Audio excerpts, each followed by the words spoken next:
We've got time before homeroom class starts. We can go to our lockers and offload our shopping. Laura chirped with a smile. I got Jack one near us so we can stick together. Cool. Is it far? Jack asked, trying to avoid staring too hard at the other students as they passed them. A throng of ghoulish, awful-smelling undead students had just passed him, and that was just creepy as hell. Not far at all. Pretty close to our homeroom, Nika replied. Always handy if there's a shootout. Jack's excitement briefly faded at that reminder. Is that likely? Not likely, especially if we're together. Laura gave a grin Jack had never seen from her before, as the group headed across the vast courtyard towards one of the pyramids. The last time a bunch of Red Legion wannabes tried to get revenge on me for something I said, my spell took them out before anyone knew what was happening. I remember, Sephi giggled. That was your debate with Luvia, right? Krauk had to get cybernetic replacements for that one. You should have seen it, Jack. That's what he deserved for trying to claim Laura as a war bride, Nika added with a grin. Krauk the Conqueror my ass. Shame we have to share the school with assholes like that. Well, the school patron gods decree strict neutrality above all else, so we're kind of stuck with it, Laura replied. Besides, it's not like people can't change from their upbringing. Luvia being the best example. I told you how mad she was with them. Jack wasn't sure if he even believed what he was hearing, when he suddenly felt the light tug on his arm that signified Chio wanting to say something to him. We have other friends here that would love to meet you. Maybe a few of them will join us tonight. Chio showed the message to the others, who vehemently agreed. We'll probably meet most of them soon enough, especially if they hear about you, Sephi told Jack. Some of them can be a little weird, but they're all good. That's rich coming from you, Sephi, Nika laughed, who received a playful shove in return from the Skritter. They entered the building and queued up at a security checkpoint, which wasn't something Jack was used to, but was apparently common practice here. He was wondering why it was necessary, as guns were not only accepted but encouraged, until he suddenly heard a confrontation up ahead. Hand over that bracelet! You know the rules. No unofficial gang or faction memorabilia is allowed in the school. But it's not a gang. It's for a cancer prevention charity, cried the student. A small-looking thing that resembled a frog to the trio of short, grey-looking guards pointing their rifles at the child. Hand it over or we will open fire, the leader of the trio sneered, who snatched the thing out of the crying girl's hand before putting it on the table next to them. Fucking prefects, Nika sneered. Hope the kid's all right. Eventually, it was their turn. Jack was half hoping for a confrontation with the three, but the leader quickly waved him along after Jack showed the prefects his student ID, while giving them a stern glare. Apparently they found him intimidating enough not to bother harassing him, though they did try and delay Laura with some small talk. She just waved them off with a polite farewell, and gave a sly smile to Sephi as they moved on. The frog girl that had been crying was being comforted by a few of her friends near one of the entry hall walls. Hey kiddo, I think you lost this. Sephi tossed the bracelet she palmed over to her. Thank you. The frog girl gave Sephi a little hug with wide eyes before she scampered off. Don't mention it, the Skritter grinned back. Nice, Jack replied, impressed with both Sephi and Laura. Now I know why you hate the prefects so much. The group kept walking until they were deep within the pyramid base, with Laura leading them into a bare room with no ceiling. Jack knew what was coming, but he still wasn't used to it. 62nd floor, Laura announced clearly. The group was lifted by a magical force, swiftly taken through the maze of elevation vents until they were deposited upon the grounds of the exit, moving swiftly on to avoid the next group. You guys didn't want to take the stairs? Jack joked, with groans from the other girls. Our lockers are just round here, Laura said to Jack as they turned another corner. Nothing else to do after that. You'll be given your timetable during homeroom and your various text and workbooks when you go to the lessons. Good, I was worried I missed something.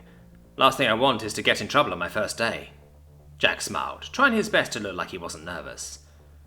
The school is nothing if not organised, Nika replied with a grin.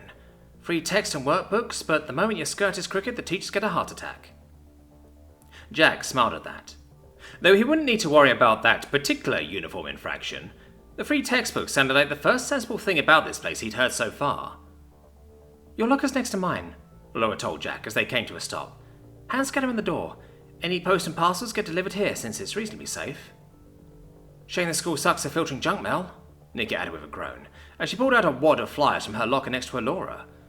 Usual recruitment letters from the local militia or gangs, though sometimes you get Demon Lords, Red Legion, Valfleet, or one of the other numerous groups of assholes in the galaxy offering to sign you up. Sephi, do you mind?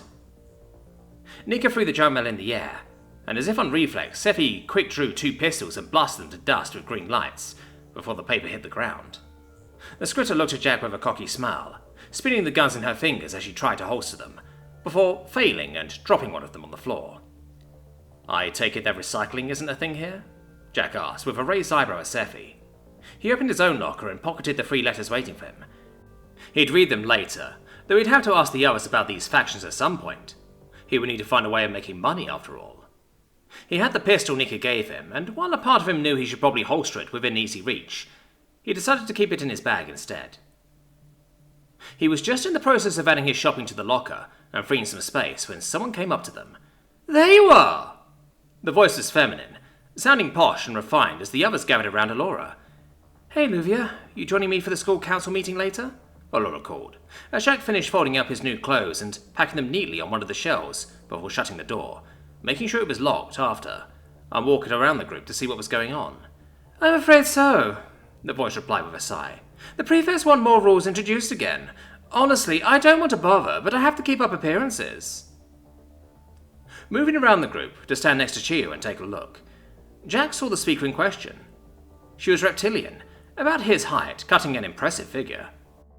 Her skin was covered in rich, crimson scales, with a snout, a few visible pointy teeth, and 2 large horns and bright red hair flowing behind her. Well, she looked suspiciously draconic with a pair of wings and the scale tail, and well endowed. "Friend of yours?" Jack asked Chiyo quietly. He didn't want to be rude and interrupt the conversation. The new girl's head snapped round to look at him, eyes wide in surprise. Hello?" Jack started, a bit embarrassed at startling her. That seemed to shake the girl out of her funk as she leaned in close to Jack, and... was she spelling him?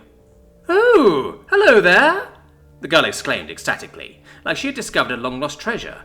"Have I not met you before?" Jack wasn't too sure what the draconic-looking girl's expression meant, but judging by the jealous expression on Sephi's face, he could guess. "Luvia, this is Jack. He's a new student that's joined our class and is now living with us," Allura added helpfully, as she put a hand on Sephi's shoulder to calm her down. "Jack, this is Luvia Nestix." "Oh, Allura, no need to be so formal."